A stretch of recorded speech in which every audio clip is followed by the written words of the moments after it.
It's that time of the year again. Novak Djokovic will begin his quest for another Australian Open title. Can anyone stop the Serbian from winning a record-extending 11th crown at Melbourne Park? That's what we'll be discussing on this edition of WION World of Sport Extra. I'm Vidur Kathuria and I'm joined by my colleagues Nikhil Mathur and Shibashish Nandi.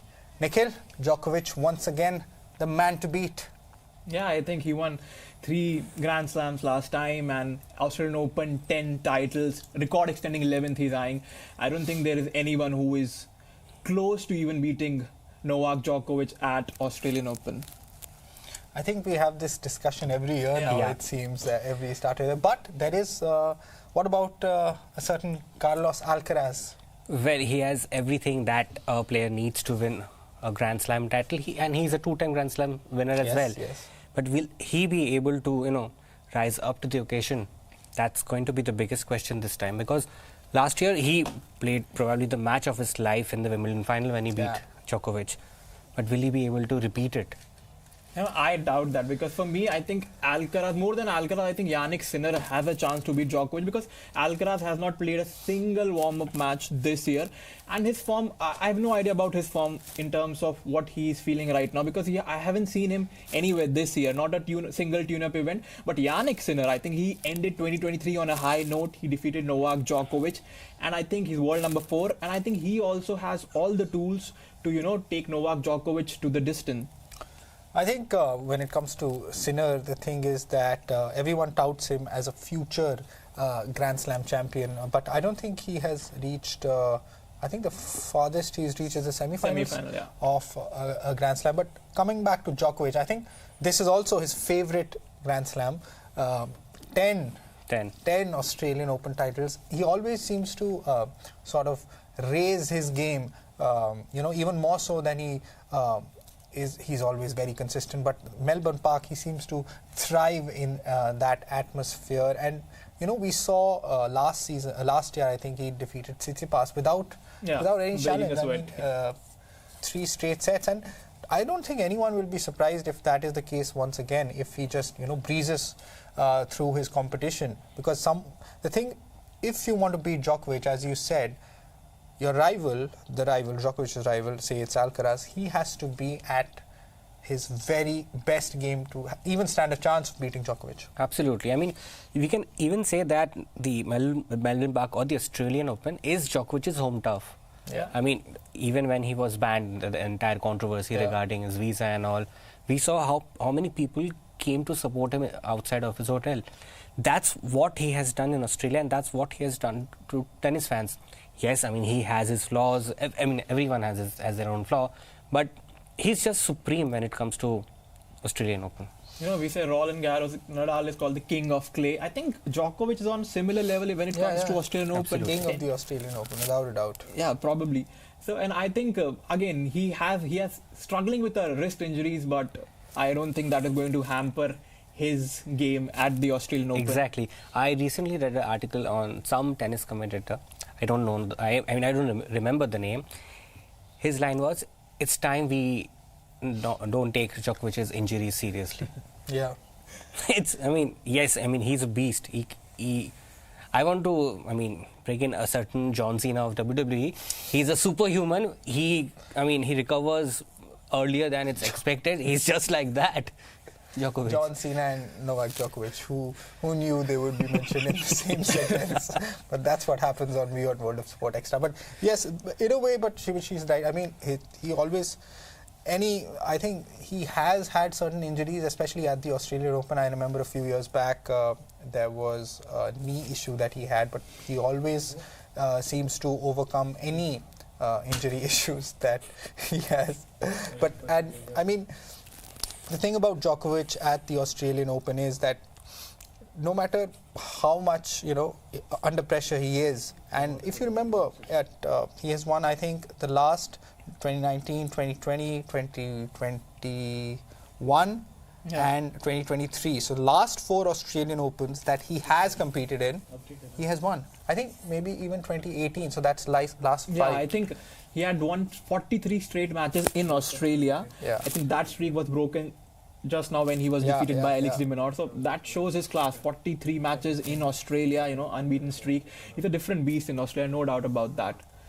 And and that streak would have probably been extended if he would have been allowed to compete at the 2022 Australian Open, which was of course won by his great rival Rafael Nadal, who unfortunately is not going to be at the Australian Open.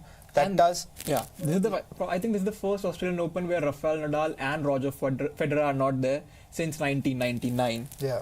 So I think that debate, we are not going into that debate. Nadal, Djokovic, Federer, that debate is already over. Yeah, I don't think that there is a debate anymore because in terms of the stats and the titles, Djokovic is now far ahead. I think 71 big titles for Djokovic. I think 24 Grand Slam titles, 2 more. I think it's only going to be extended in this year because he is showing no signs of slowing down. I think let's talk about his rivals now.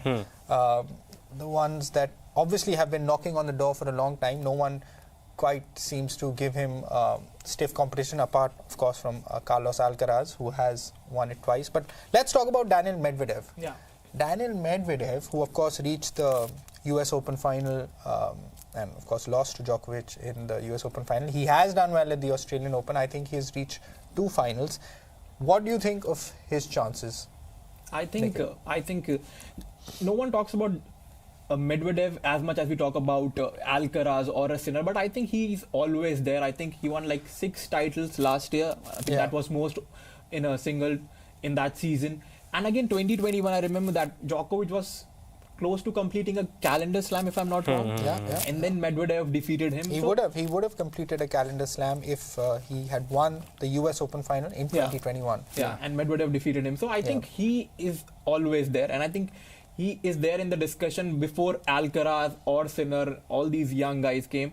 I think he can definitely challenge Novak Djokovic. So you think Djokovic's biggest challenger is Daniil Medvedev? Would you say that? I think for the 2024 Australian Open. I think so, because I haven't seen Alcaraz, what form is he in. He's not playing a single pre-event to Australian Open. So for me, I think it's Sinner and Medvedev that could give Djokovic a run for his money. Yeah, but Medvedev has always been, in this conversation, Medvedev and Zverev. Zverev, after his injury, he is recovering. He did play well. Against Hukac in that match in the United Cup final, he was in his best form. Saved 2-3 championship points and then the match to the. So it's Alcaraz is always going to be there because of his his merit, and Jannik Sinner, like you said, and Holger Rune and Casper Ruud.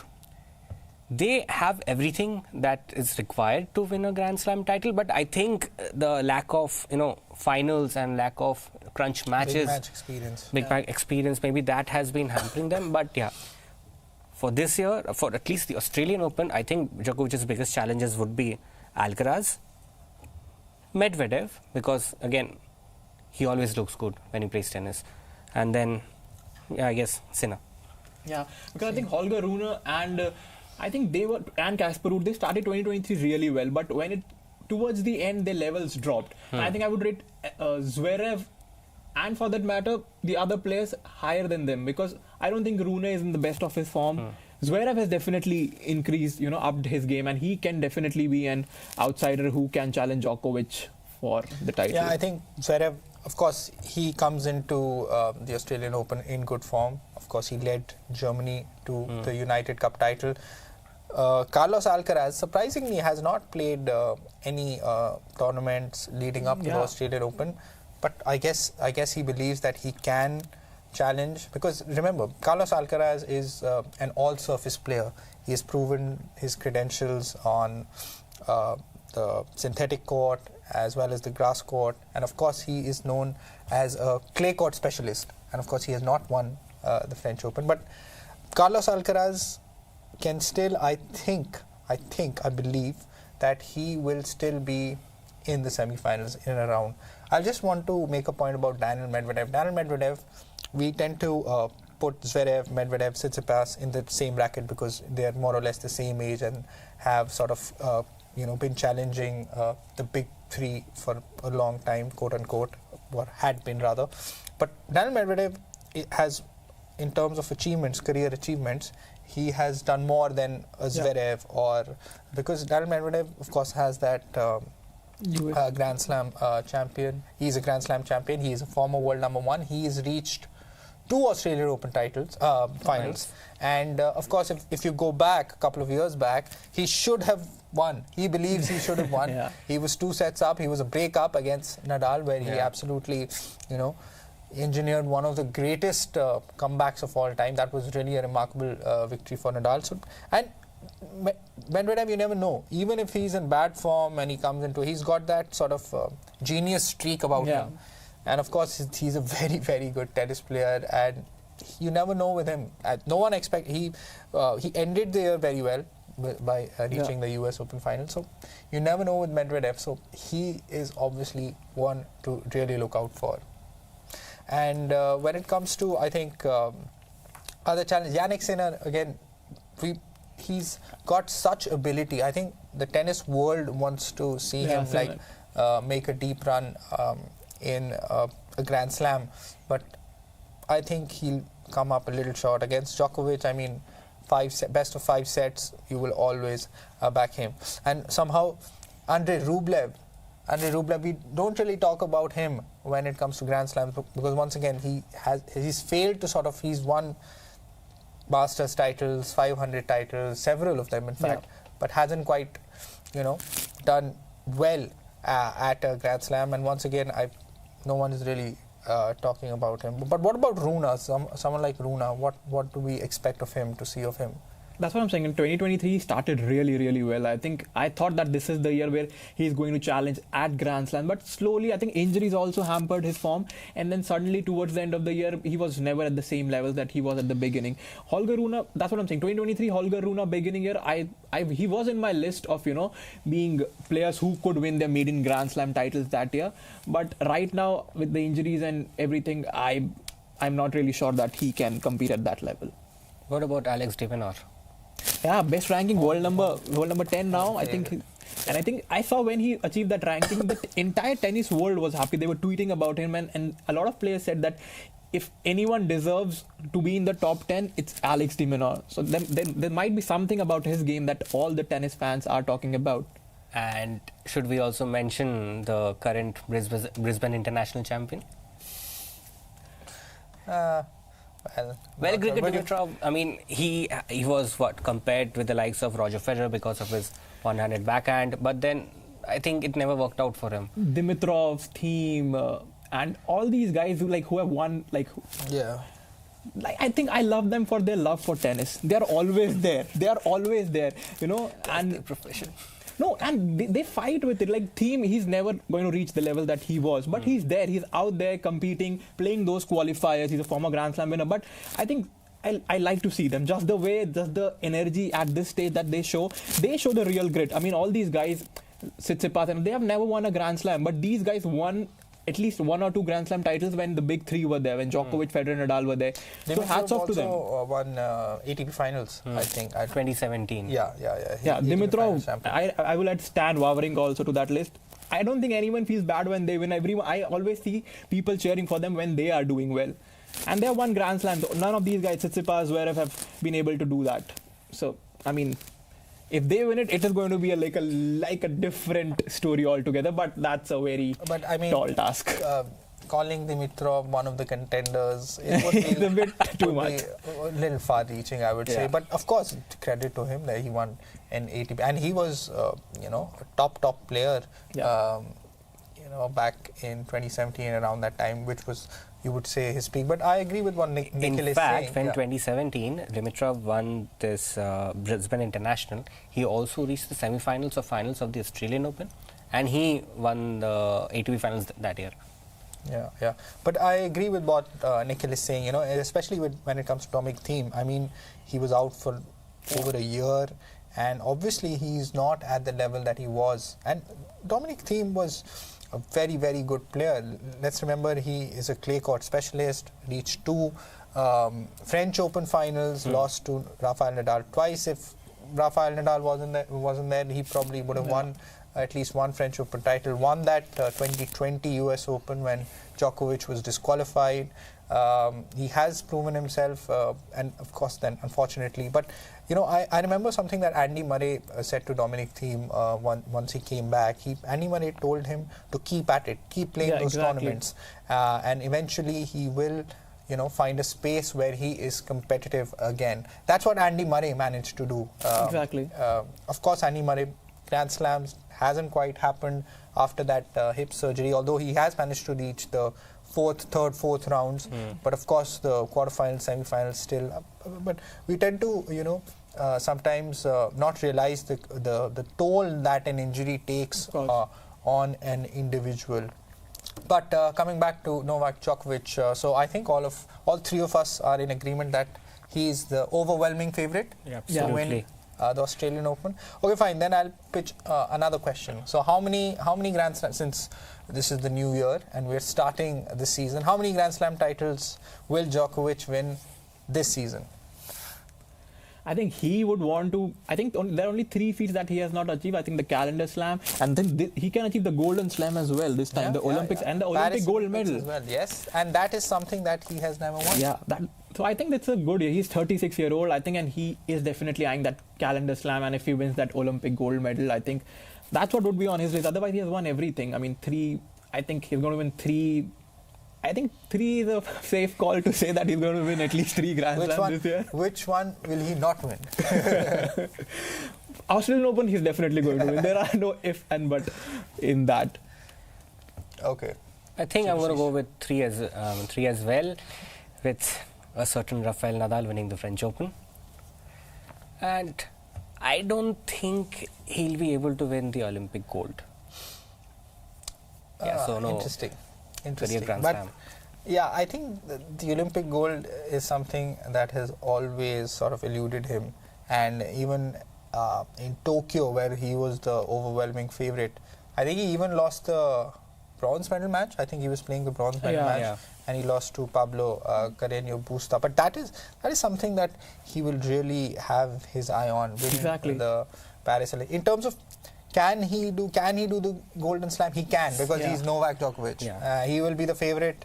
He will be the favorite for the Australian Open, for Wimbledon, for the US Open. Basically, everywhere he goes, he's going to be the favorite. Except the French Open, because of course, if there's a certain king there, So if even a 70 to 80% fit Rafael Nadal is there, you would back him to win, and of course, it could be his final Grand Slam, final tournament. We don't know.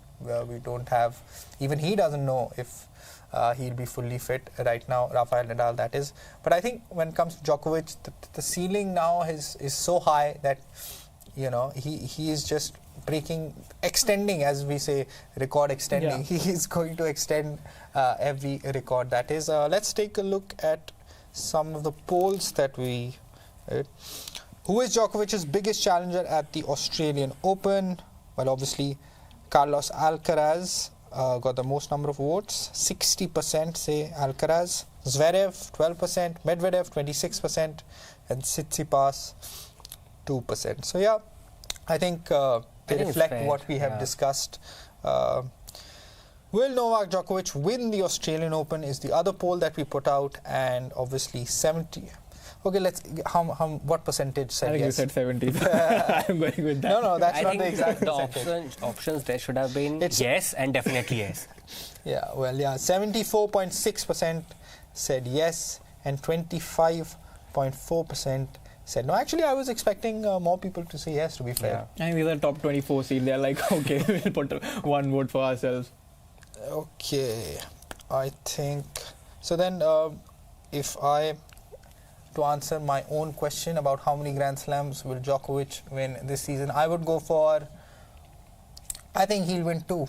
I think somewhat at Wimbledon, or as we saw last season, there was an upset, quote-unquote upset, when Carlos Alcaraz won. I think Carlos Alcaraz will add another Grand Slam title to his collection. And I think there'll be someone will win a maiden Grand Slam as well. That's what you're intending at. I'm not sure. We'll have to we'll get back to this conversation ahead of the French Open or Wimbledon.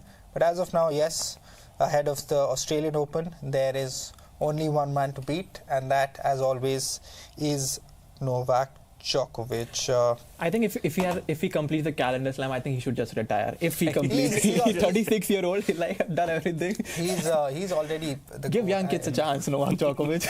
He's the GOAT. He's the GOAT of men's tennis, and I think he will extend all his records this season. All right, I think we have discussed more or less everything that we wanted to. The Australian Open begins on 14th January, and WION World of Sport Xtra and WION World of Sport will get you all the latest updates. Keep watching WION World of Sport Xtra.